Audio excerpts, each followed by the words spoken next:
I have a question for you. Why are you back here in July? Didn't you learn anything at the Trisha Relief Show? That's right, man. It was July 4th, wasn't it? Weekend, July 4th weekend then. It's so I hot. tell you, and this crazy thing, we were up building with the Carters at Habitat earlier this week. It was 50-something degrees in the morning in Canada. It was like we're freezing right there in our short sleeve T-shirts, freezing, and now we come here and it's just like sweltering. So you're getting all you want here. Do you love Oklahoma even if you walk off and you go, oh my God, it's 100 degrees? You love it, man. It's just, and I'd rather be hot than cold. I'm one of those guys. Mm-hmm. So, you got to remember, I was 17. I was on the water and sewer department there in Yukon, Oklahoma, tearing up a major intersection there. And the new bank was going in, and they had Celsius for the first time. But that was the day it was 35 degrees, 35 days straight of over 100 degrees. And you're doing asphalt, concrete, and stuff. After that, anything else is a vacation. That's right. Playing for 18,000 Oh, this is awesome. fans. The air conditioning in this place is just right. And playing for the fans must be better than working for the sewer department. That's the best thing on the planet. And hopefully those guys I worked with, I'm going to see out there in the audience. That'd make it a great night. So the last time you were here in Oklahoma was to play Tulsa in 2015. It was like the 9th show Yes. on the tour, so it was really early in the tour. So I guess what have you learned, or what have you experienced that took you by surprise since then? Because you were pretty new at the comeback thing at the time. Yeah, what I've learned is the music has made the leap of time. That's the best thing. Forget about the artist. But if it's a trivia show, 20 years from now, if they get the song right, that's all I care about. If they don't know the artist, that's fine.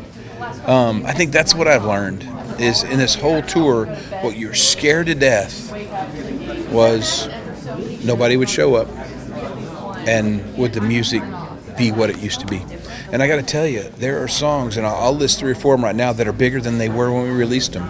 We Shall Be Free, Standing Outside the Fire, That Summer. These things are getting responses now they never got then.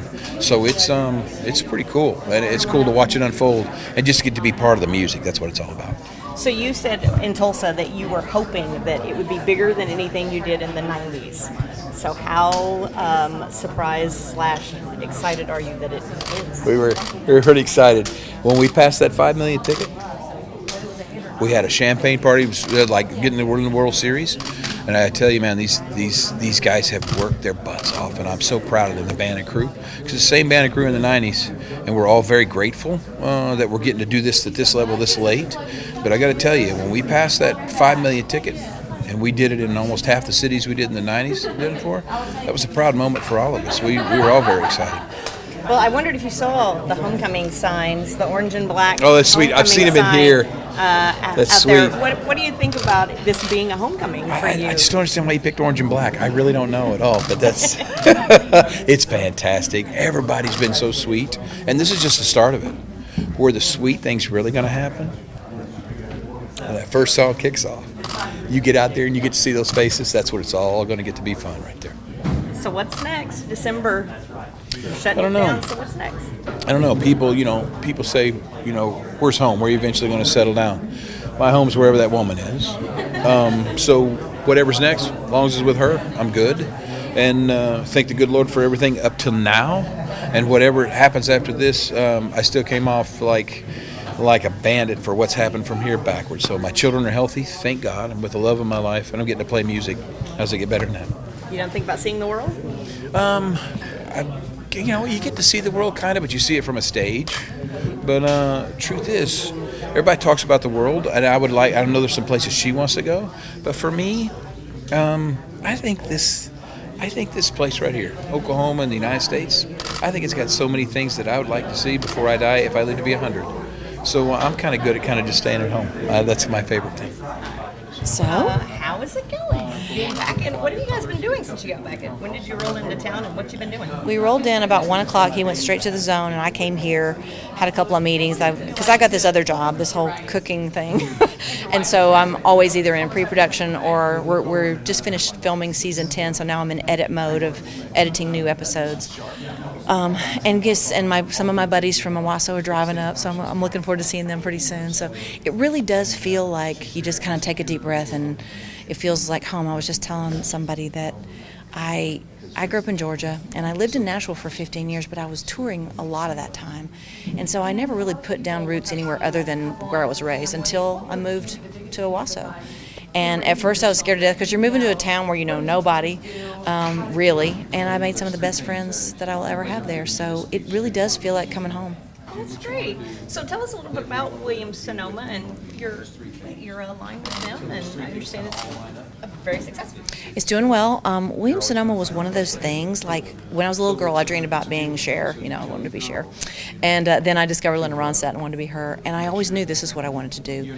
The first time I walked into Williams-Sonoma, probably about 15 years ago, I was just like, oh my gosh, this is the holy grail if you cook, And so I have just loved them as a company. I love their stores. Garth and I, before we married, we would stroll through there hand in hand. We were building a house in Owasso, and we'd be like, okay, when the house is done, we're going to come in here and get our dishes and all of our stuff.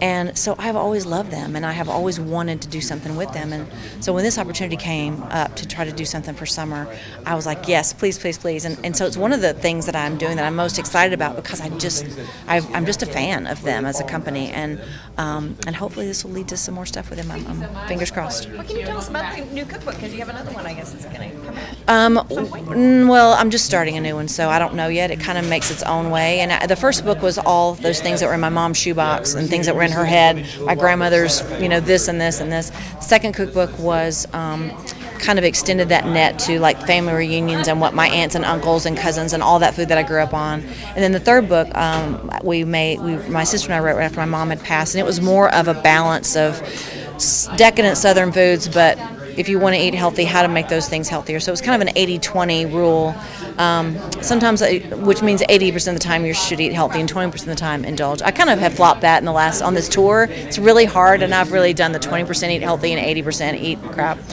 So I don't know what the next book is really going to be. I think I'm definitely intrigued and interested in finding ways to make these foods that we grew up on that we love so much, but make them healthier. But it's really tough because the hard part is sacrificing flavor, or texture is really important in food.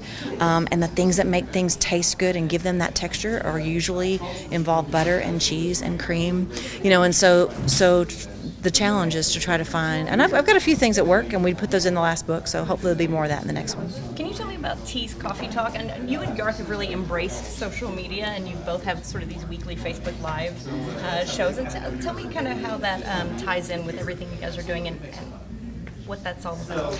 I'm wearing this, I never wear a pen, but I'm wearing this Coffee is My Spirit Animal cup because a friend of mine's little girl who's 3 gave me this pen, so I'm wearing it today. But our social media guru, his name's Brian Moore, Facebook Live was starting, and he was like, you guys should do this, and he wanted me to do this Facebook Live leading into my show, and my show's early on Saturday mornings, and so I said, okay, but I don't want to get up earlier and have to put on hair and makeup to do some kind of crazy thing. So he's like, what do you want to do? I'm like, well, what I really do in the mornings is I get up and I stumble to the coffee pot and I have my coffee, and if I don't have to wear makeup and I can be in my pajamas and I can drink coffee, I'll do whatever you want. And it really started as that. And it has just taken off. We have almost as many viewers of Coffee Talk as we do of the show. And I think it's because the show is real. I mean, the show is very real, except for I'm in hair and makeup and nice wardrobe most of the time. And Coffee Talk is an extension of that, but it's even more loose and more casual because it really isn't edited. It's off the cuff. And I think that's what most people are doing in the morning. They're getting up, they're having their coffee or their Diet Coke, whatever their thing is they got to have when they wake up. So we just have that time together, and it's fun. Well, it's fun. It's a fun thing to watch, like when you're getting your nails done, or you're doing things like that. So all the fun stuff. Thank you. That you do, and congratulations on your Emmy.